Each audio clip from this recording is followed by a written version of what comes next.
You're listening to the We Are Libertarians podcast network. Find all of our shows at wearelibertarians.com.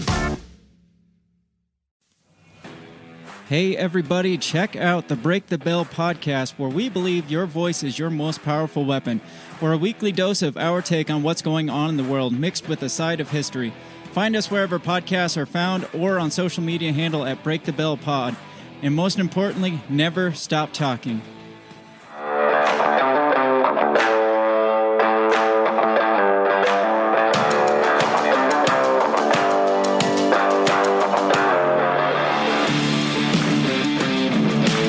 Prepare yourself. You're on the run with Remso W. Martinez. Life can take you many ways. When I look at the past 4 years of mine, it's certainly not where I expected to find myself. You know, going to a military school, finishing off my undergraduate degree at a university I used to make fun of as the homeschool college, Liberty. Getting into politics, getting out of politics, getting into media, getting out of media, trying to start a business, figuring out maybe that's just not for me. If there's one thing that I can certainly say, it's that I've had the pleasure of getting the luxury and being blessed enough to try a lot of different things. And if you've been a subscriber to the show long enough, you definitely know that I've been kind of all over the place, from selling makeup to strippers outside of DC and Baltimore to being the social media coordinator for some of America's top publications in, print media. What I've always wanted to do is I've wanted to align my passions for digital marketing and content creation with a potential career. And sometimes it's a little bit more turbulent than I want. But what I've wanted to do is set my life in a way where I never have to wonder what if. And as long as I try as much as I can, even when things don't pan out, at least I can move on being happy.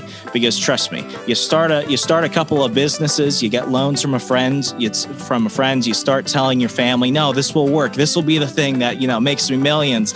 And then you're working as a cashier again. It's not the best feeling, but at least as time goes by, things kind of worked out in hindsight. Today, I want to go ahead and highlight somebody who has made a giant transition in their life to align their goals of their passions. We're talking with Jeff Bradford from the Beer, Wine, and Spirits channel.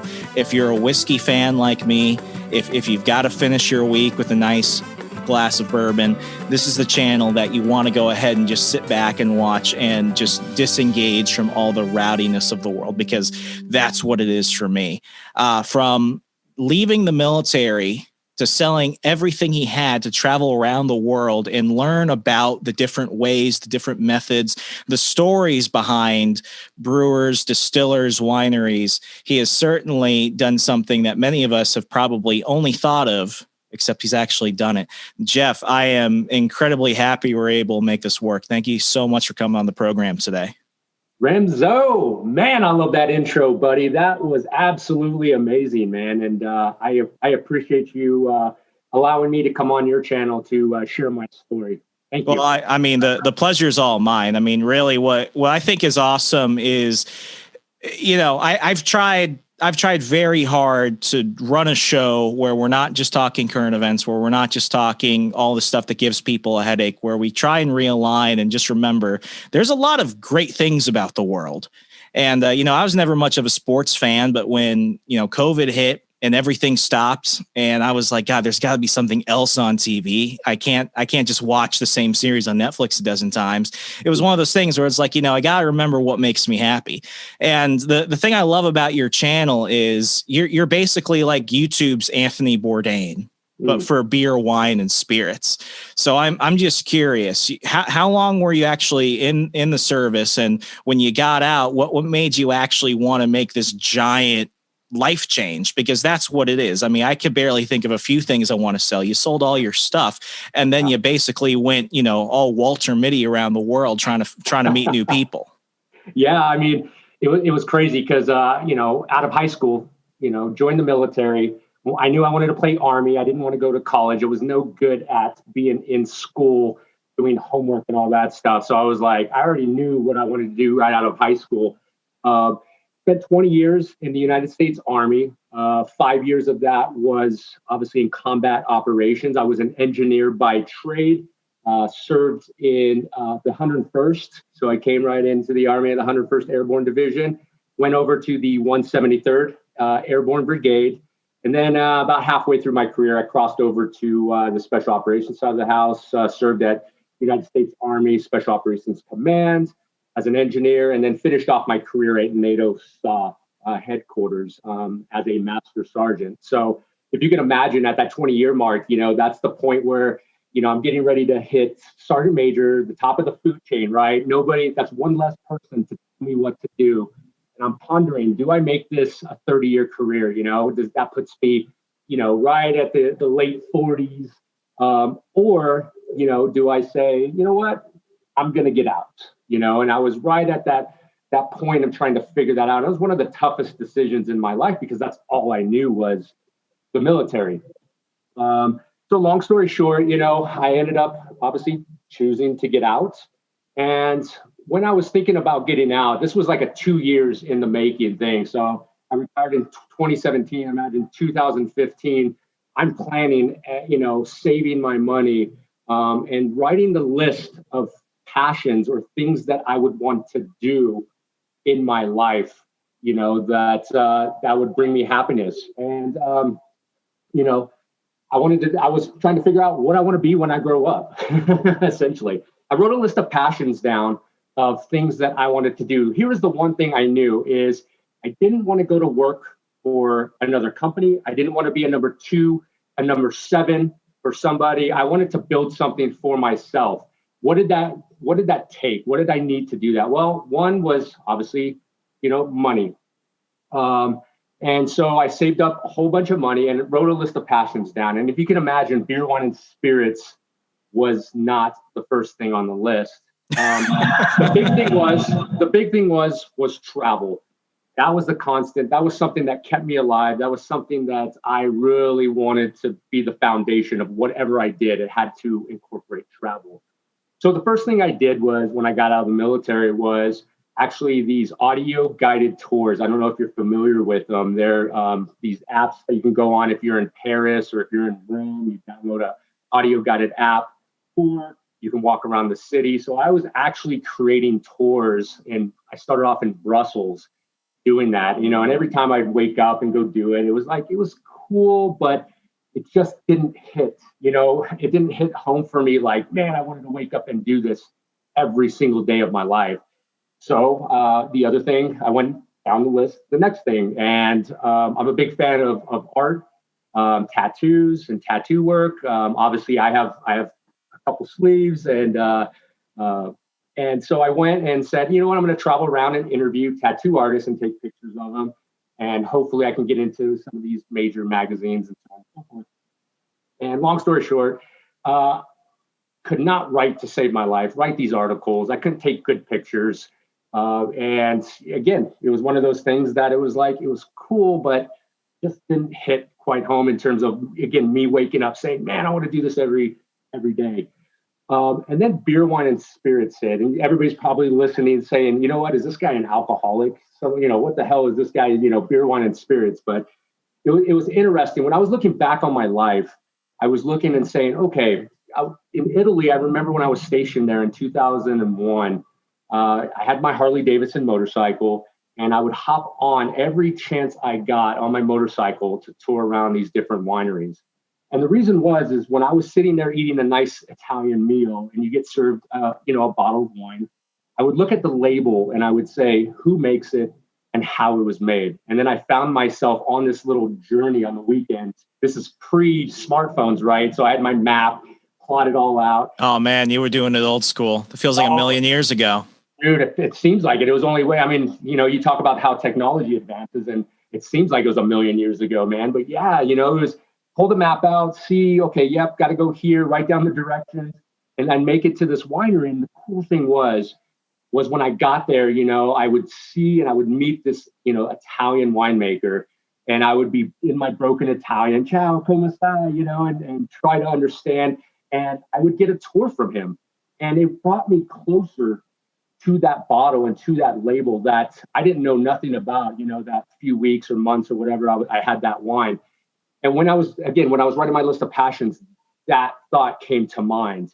And so if you can imagine, I was writing, I probably sent out about 50 emails, and I got one response back. It was one yes. And it was from a brewery in Belgium called Delirium, the Big Pink Elephant. So pretty popular brewery.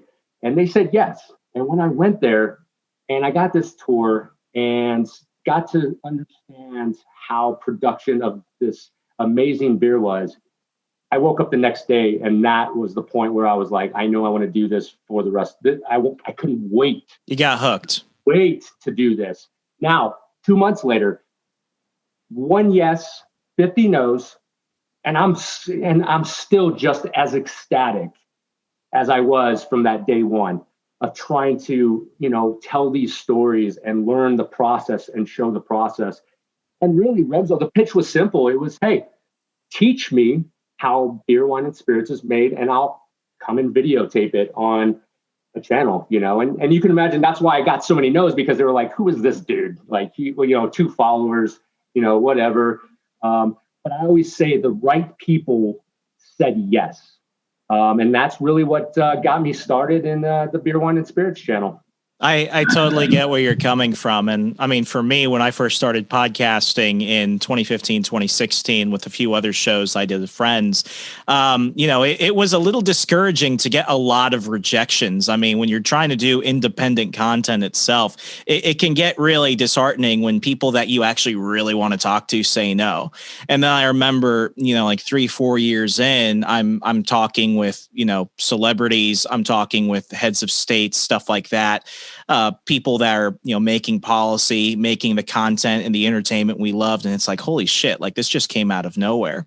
But you touch on something which is incredibly important. And I think this is why a lot, and I find this odd with like millennials, and especially like I'm 26 right now, especially if like people that are in their late teens right now, like they weren't even alive to remember an era before the smartphone generation. But it's like, there's this lack of desire to travel. And I don't get it. I mean, these kids don't even want to, or they're not even excited to get their first car, which when I was 16, all I wanted to do was get the hell out of the house. And now you've got people that never want to leave their homes. And now a lot of people, depending on where they are, they can't leave their home. But I think the thing about travel that a lot of people don't get is they feel that when they go somewhere, they have to hit all the general touristy spots. And, when you're just trying to understand a new culture, especially when you're going to a foreign country, that's some of the stuff you feel obligated to do. But what I found is the most enriching part of travel is when you can find the things you're passionate about and use that as a way to venture into parts unknown, so to speak. So like for me, I'm a big film buff. I can go anywhere in the world and I can find the locations where they filmed like The Lord of the Rings in New Zealand, or where they filmed Game of Thrones or Star Wars outside of Vik, Iceland, and stuff like that. And when you find that way of aligning it with your passions, it's not just travel, it's expanding your whole view of the world itself. Because I think the one thing that people don't understand as much now, because, if you want to see Tunisia, or if you want to see Korea or something, you can just Google it. It's that quick convenience where people are like, why spend the time? Why spend the money? Why feel uncomfortable being in a place where they don't speak my language and where they might not be, culturally similar to me? Why do that when I can just get the Cliff Notes version? And when you think of travel and when you think of, exploring the world around you like that, you're really diminishing your idea of where you stand in the world and what you can get out of it. Yeah, it's very interesting you say that. One of the things I found when I was, when I was traveling, and especially doing this, beer, wine, and spirits, and correlating that to the military, right? Because, it's hard to be in the military, go to combat, train, and do all this high speed stuff, right? And then get out and get a desk job, right? Very difficult to do, going from one speed to the next. And one of the things I found, with doing this and that connection to the military that I've known my whole life, is each episode, each episode is a mission. It's like, okay, I want to tell this story. all right, who are the people I need to, interview? What would, who would tell the best story? I would go down this deep rabbit hole, try to create all this intelligence, if you want to use that word, and it would just bring me back to that, place and time of, being in the military, getting ready to go on mission, so on and so forth. So there's that connection to that. But yeah, you said it best, travel, I always said that, what's great about beer, wine, and spirits is, you could be in a different country, speak a different language, but that commonality, that beer in between you, it brings you together. It doesn't matter your political differences. It doesn't matter your race.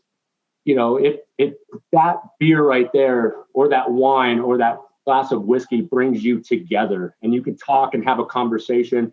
But that's what I truly love about that. And everybody around the world has a story. And that's something I find super interesting when I travel, when I'm walking by myself in, the center of a big major city of a country, is looking around and just saying, man, I want to know what that person's story is, that person's story, because everybody has it, and some are just amazing and they need to be told.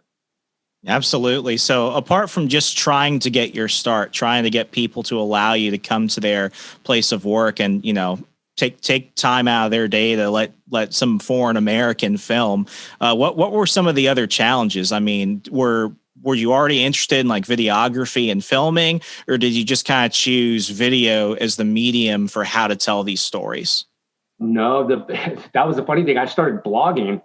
And, one of the things, again, I had to really, when I was getting out of the military, I really did a self-reflection of like going all the way back to my childhood. What was I good at? What did I like to do? Going through high school and into 20s and trying, that was one of the great things about being in the military. I moved around a lot too when I was a kid, but I got to try so many different things, right? So I knew what I was good at. I knew what I liked. I was really looking back and saying, okay, and writing those things of what I liked. And so when I was a kid, I was actually winning awards for writing, in terms of creativity, not because I was a spelling champion, because I would get a C+, because of my ands, buts, commas, and I still can't write, but my creativity in storytelling was something that, there was a flag raised, and looking at that, because my mom hinted it on to me, my grandparents hinted on, like, Jeff, you were going in front of the class telling, kids these stories. You wouldn't get good grades in it, because you couldn't write it, but it was just so creative. So I knew I needed to tap into that more when I got out. It's something that I said, you know what, Jeff, look into that a little bit more before, you say no, or you don't do anything with it. And so I started blogging, and the same thing came out, Remso. It was like, I just can't write. This is never going to be published. So the funny thing is creatively, I can see these episodes in my head playing out from start to finish. I would be telling the story of a brewery. I could see the opening shot of a beer being poured and the audio coming in. I could see this. And I said, you know what? Let me tap into that. Not to mention, I was coming back to, talk to my buddies and say, hey, can you imagine? I just came from Oktoberfest and, got to meet up with, the Hofbrauhaus and so on and so forth. And they're like, well, did you record it? I would love to see this. So those two things combined is really how I got started in the, filming episodes. But if you would have asked me 3 years ago if I would have been doing this, I was shying away from cameras being in the military, right? I didn't even want to be in front of the camera. I didn't even know what social media was until 2018.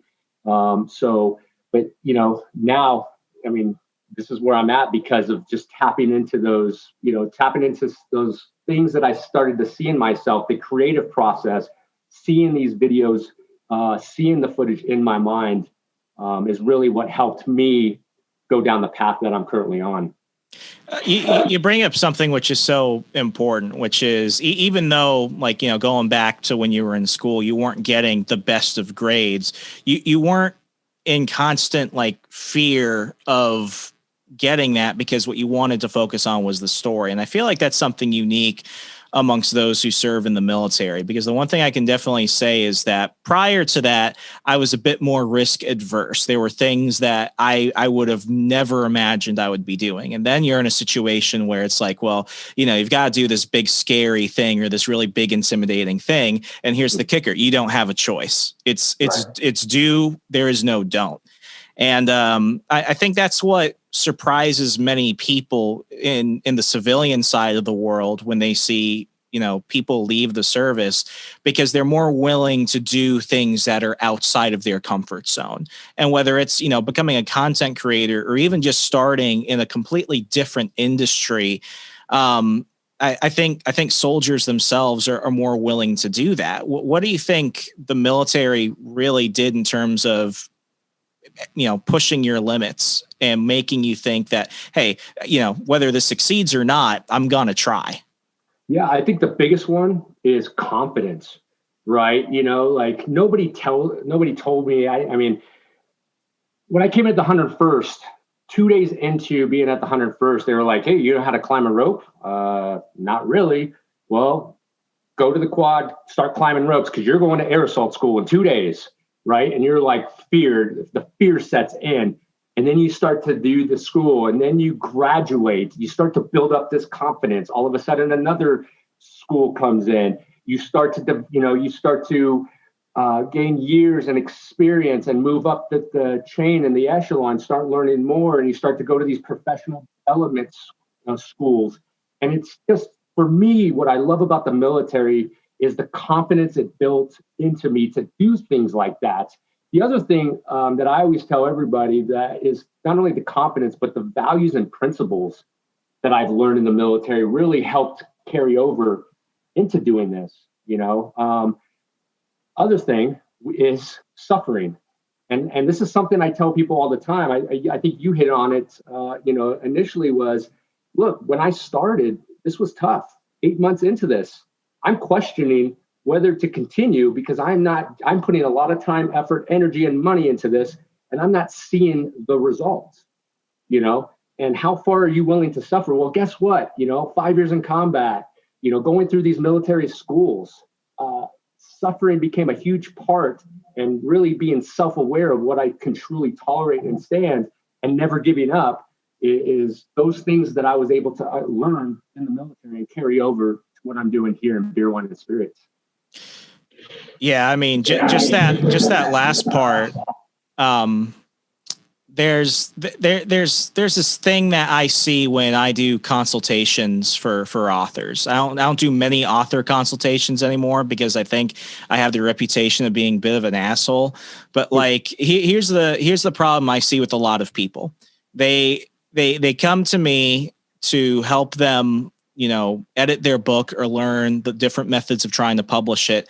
And they think that their book is going to become a bestseller. It's going to make them a millionaire, and it's going to get a movie directed by their favorite director. And, sometimes the one thing that they expect from certain consultants is I don't want to say they expect to be lied to, but they certainly don't want to hear that criticism. And I mean, the truth is, for every 10 new authors I actually do an initial consultation with, maybe 2 will actually get through their first draft. And out of those 2, 1 will actually go on to publish their book.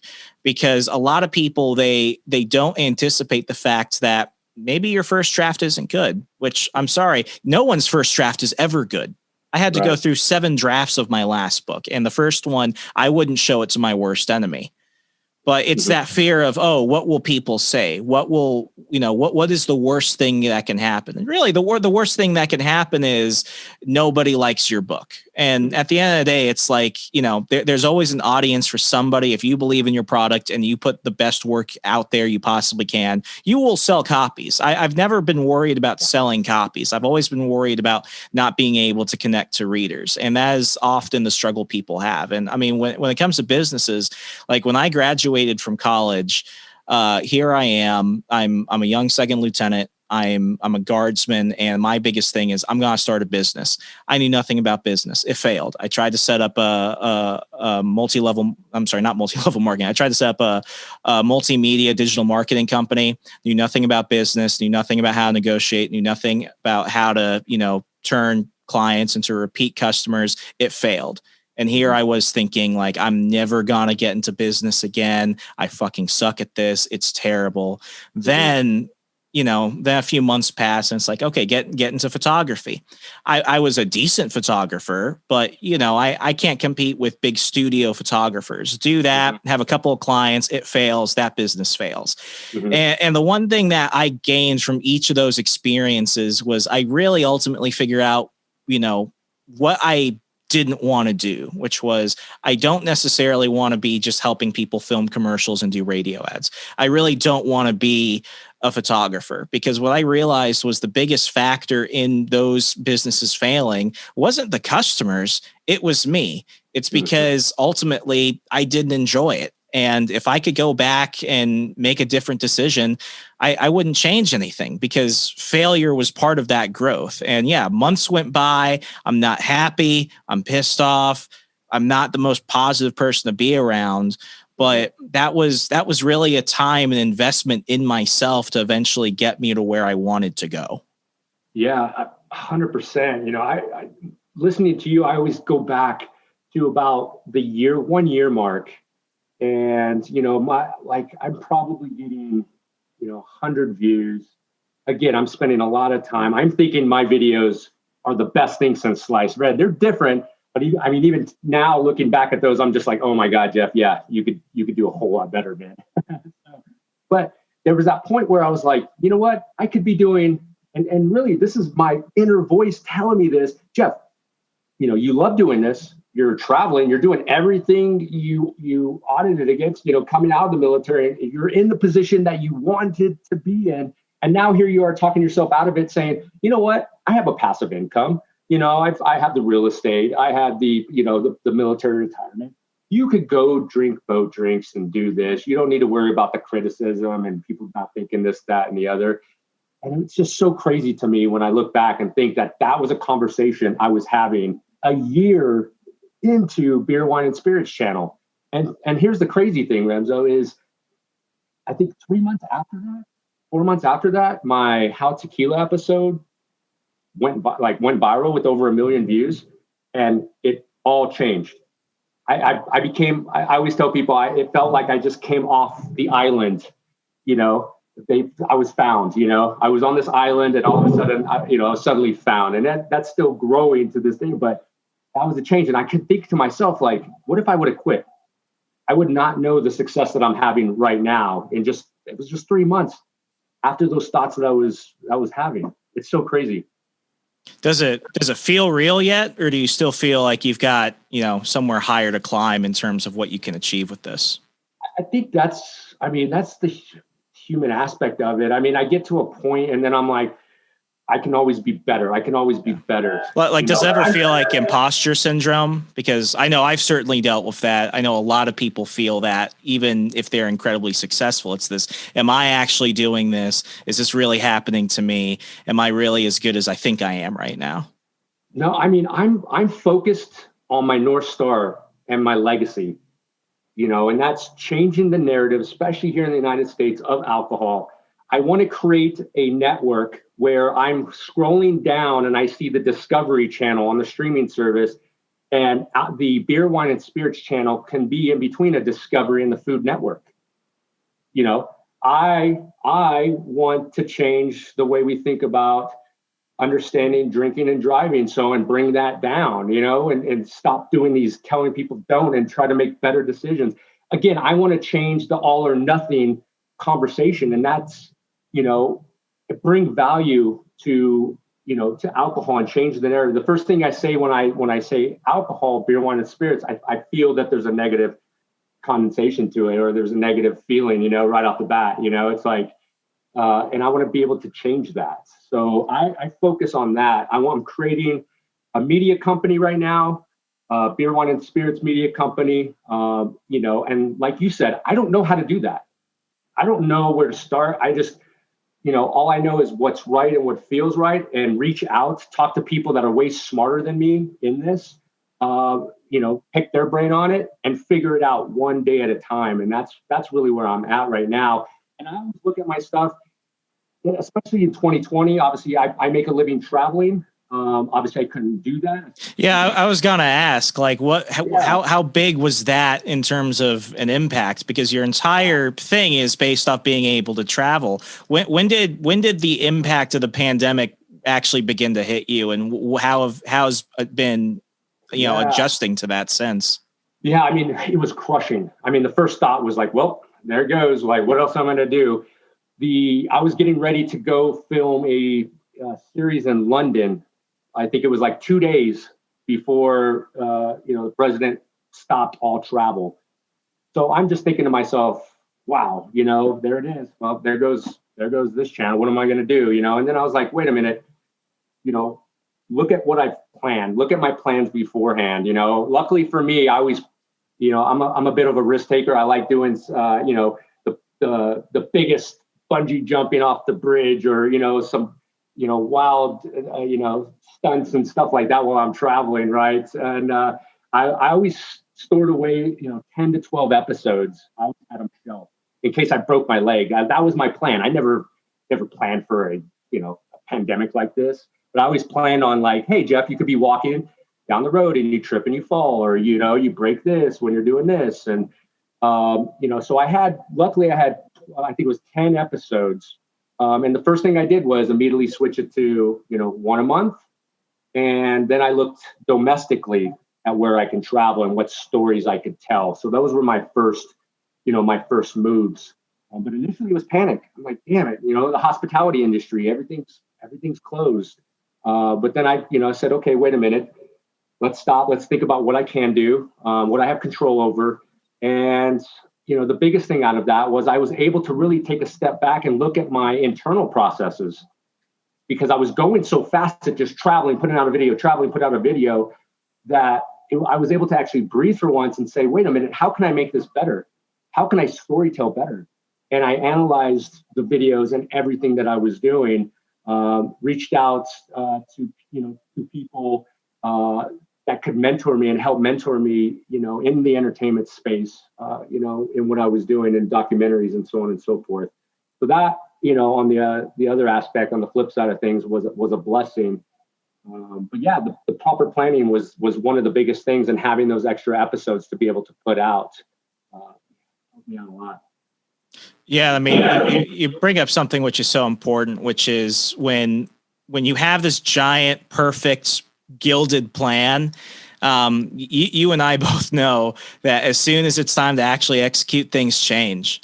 And I don't talk about it much. I mean, 2020 was a rough year. I was coming back to podcasting with this show. People might be a bit surprised because of some of the prior episodes.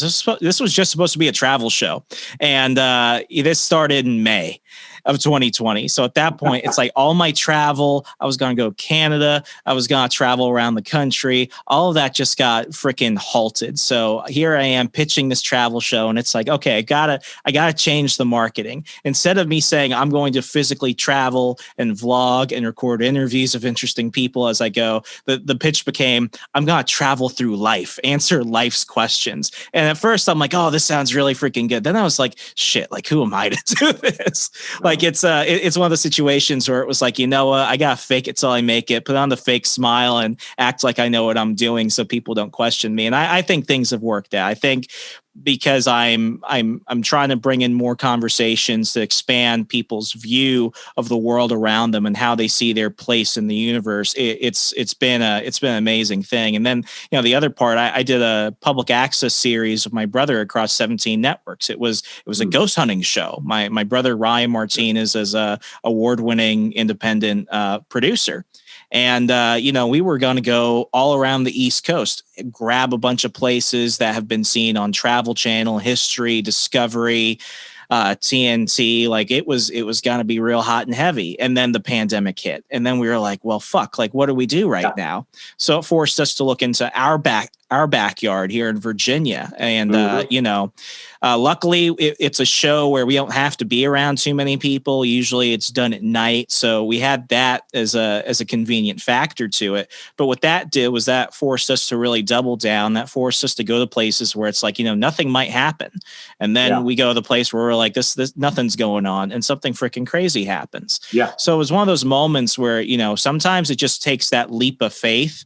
And, during all of this, the possibility of us failing, the possibility of us having wasted our time, our money, and other people's time. And it's like, I can waste my own time and money. If I feel like I'm wasting somebody else's, that's what really kills me. Yeah. But sometimes, you have to do that leap of faith. You have to engage, overcome, and adapt, and let things fall where they do. I mean, you did it, you had these ideas and you did it, that's the thing. The ideas are great, but until you act on them, you don't know what's the possibilities. And the biggest thing is I don't want to look back and say, what if? That's the biggest thing for me, and I just don't want to look back and say, what if? Absolutely. So with the time we have left, I kind of want to go back a topic in terms of the view of alcohol in the United States. It's really weird because you go on any channel, you look at any movie, and we all love it.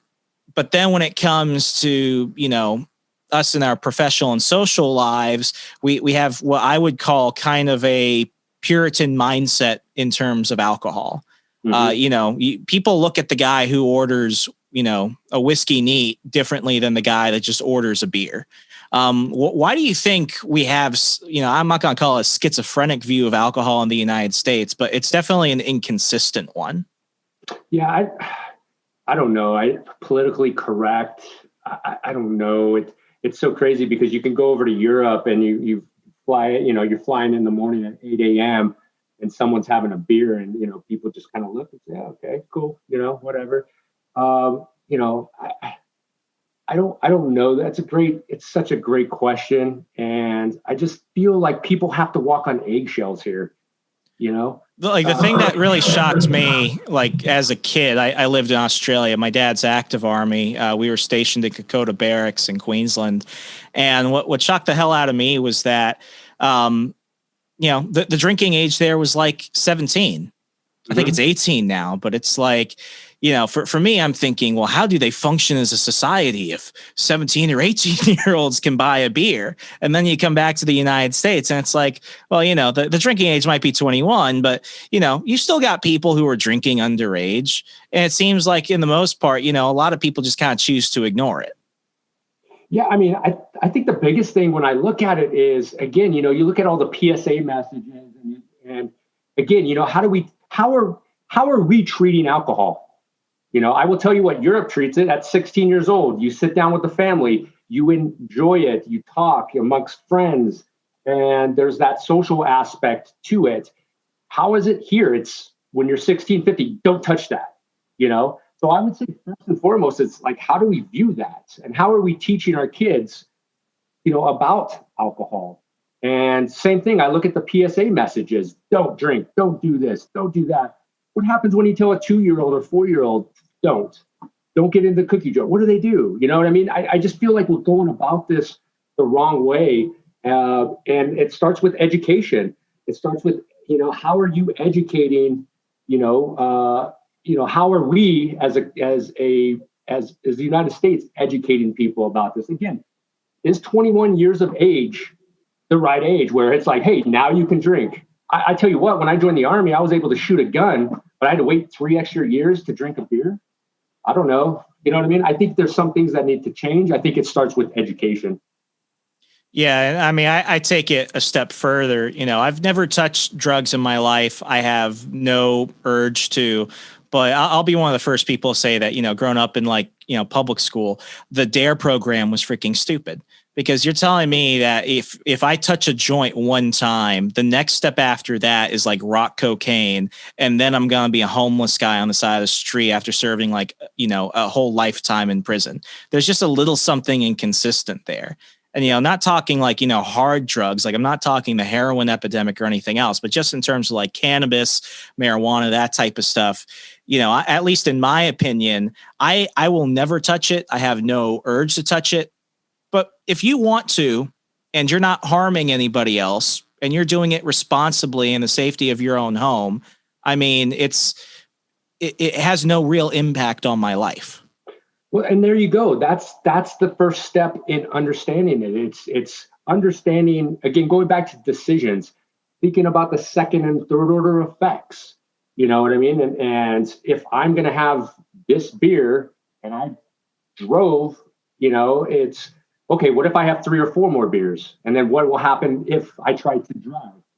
Your decisions are going to be a lot different if you think about it in that matter than, you know what I mean? Then not, or, then the community or somebody teach you saying, don't do it, because you're more than likely going to probably do it. Yeah.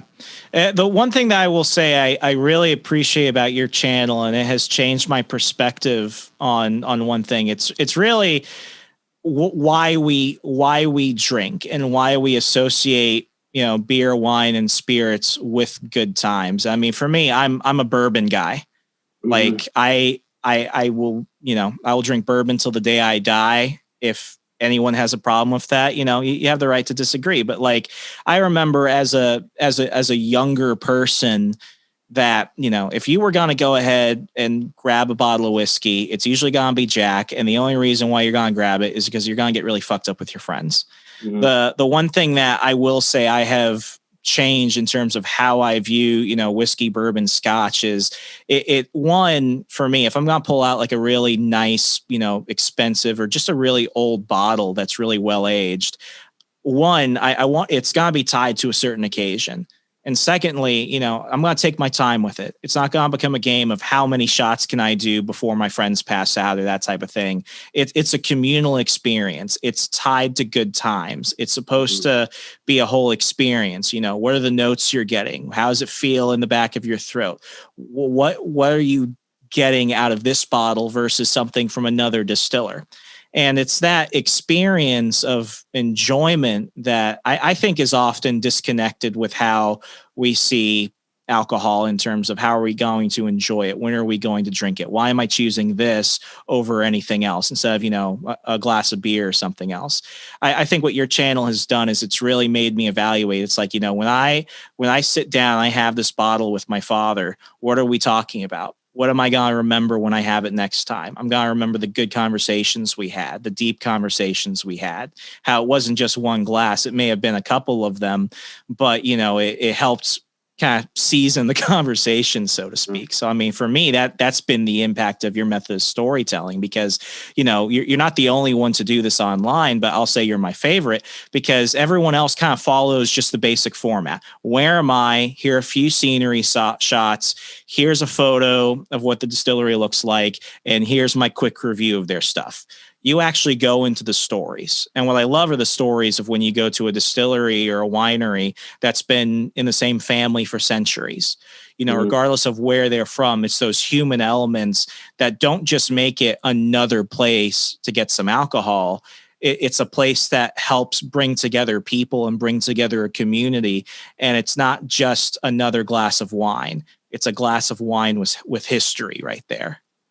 Yeah, and it goes back to, that's what the curiosity was for me, was just understanding that each label has a story and has a story to tell.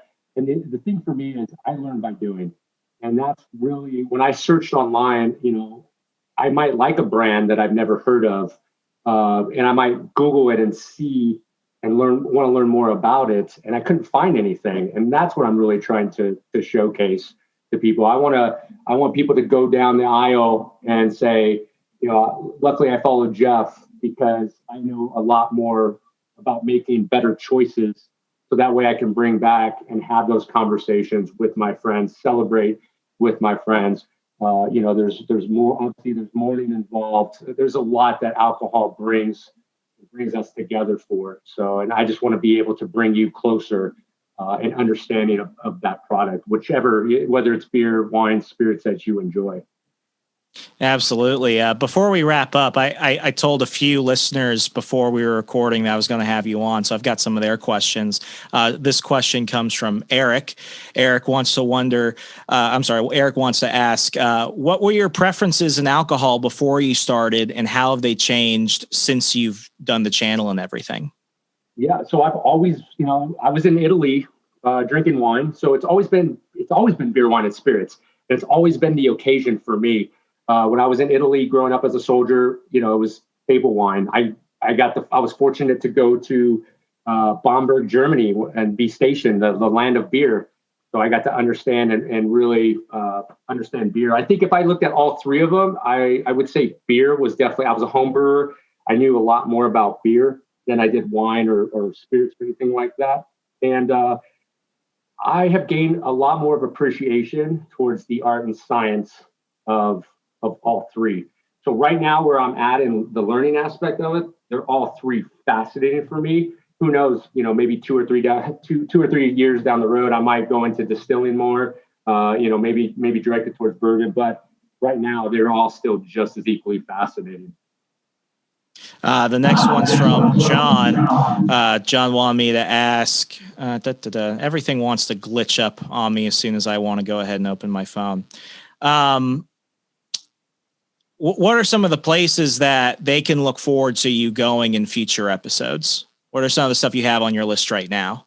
Yeah. So, man, that was a laundry list. So New Zealand, there's a episode that I could discuss.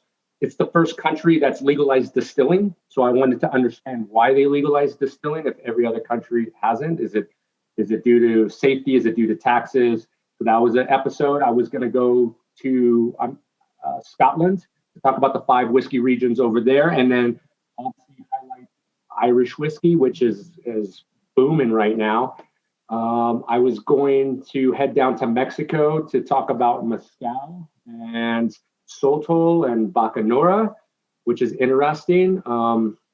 Let's see. I was going to go forage with James Donaldson over with Botanist Gin to talk about how important foraging is to spirits, why that's important. I was going to go over to Scandinavia and talk about some ancient beers that were being brewed and still being brewed over there. What else? Talk about how meat is made. So that was on the list. And I was getting ready to start a new series. I had one film that's called Drink Destinations, where I highlight bartenders and different bars, cities that I was traveling to. I filmed the first one in San Francisco. I had LA on the calendar. London, I had on the calendar, and New York were the 3. So yeah, and I could be on here talking probably another 5 minutes of places I wanted to go and have scheduled. Nice. Well, you're certainly someone that doesn't take a break. That's for sure. No way. Okay, and the last one is from Brian. Brian asks, and this is freaking gross. Have you ever tried Chinese fermented tiger wine? No, and it's something. Asia is one of those places I haven't gone. I haven't gone over there and explored, even through my military career. I am looking forward to getting over there to see all the different types of spirits. And I know they have some pretty exotic stuff like that, and snake blood and so on and so forth. So yes, there will be a time and a place and an episode probably talking about all that stuff, but not. I would say probably another couple years. Okay, I gotta ask. Like when you're talking about sticking like a tiger carcass in a vat and letting it ferment in rice wine, like that for me, that's where I draw the line. Where are some of the boundaries with what you're willing to try and what you're not willing to try? Look, I had a beer in Iceland that they brewed with whale testicles. I know what you're talking about. I know one person that tried that and he took a sip and he stopped. Look, if I'm not the first one trying this and everybody's looking at me saying, is he going to die? Is he not going to die? I'm probably going to try it. So, you know what I mean? Like, I'm probably going to try it if it's been tested and it's, nobody's died because of it. Man, like, what did it taste like? Whew. I gotta know now. I feel like I'm in too deep. Like yeah. I was trying to remember out of all the, like, it didn't stand out to me as anything, you know what I mean? Like anything crazy, you know. It was, you know, I tasted more of the malt backbone of the beer than I did anything else. So I think could say it's a salesy, markety pitch. You know, I've had whiskey in Iceland that, you know, was smoked with sheep shit. You know, didn't taste anything crazy, a little smoky. You know, it just, you know what I mean? Like, so yeah, I've tried some pretty wild things, but you know, I wish I had a better answer for you than that. Sometimes less is more. Less is more. I heard that. Well, Jeff, I've had such a blast the last hour, just getting really, you know, the opportunity to pick your brain on all these things. I've been a fan. I'm going to continue being one, but thank you so much for coming on. I'm going to include everything in the show notes, but for folks that want to connect with you, see more of your content, keep up with your misadventures and everything, how could they do so? Yeah, you could find me on YouTube, Beer, Wine, and Spirits channel, on Instagram at beer_wine_spirits. And like I said, in May 1st, we're going to be launching the Beer, Wine, and Spirits media company, which right now I'm compiling a bunch of written contributors to my website. And I'm adding on 3 more contributors to my YouTube channel to talk about gin, bourbon, whiskey, and wine from around the world. So again, trying to figure it all out. But my goal is to bring as much value as I possibly can for the alcohol industry for everybody around the world. Awesome. Well, I'm looking forward to seeing everything you've got going. Jeff Bradford, greatly appreciate your time. Open door anytime you want to come back on. I greatly appreciate it. Thanks, Remso. Thank you.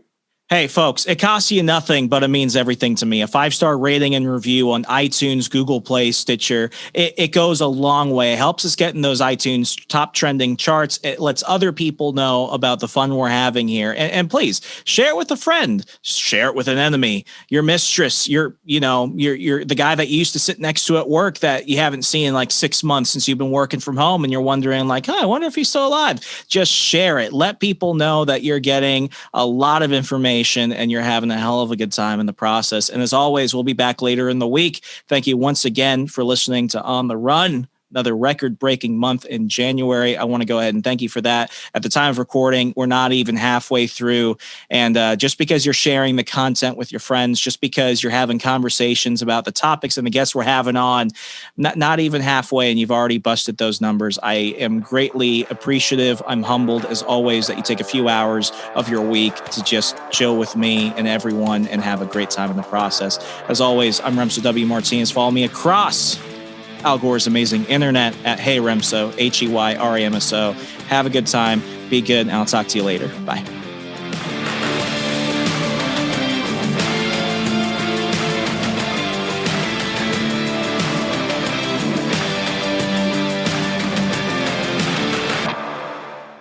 You're listening to the We Are Libertarians podcast network.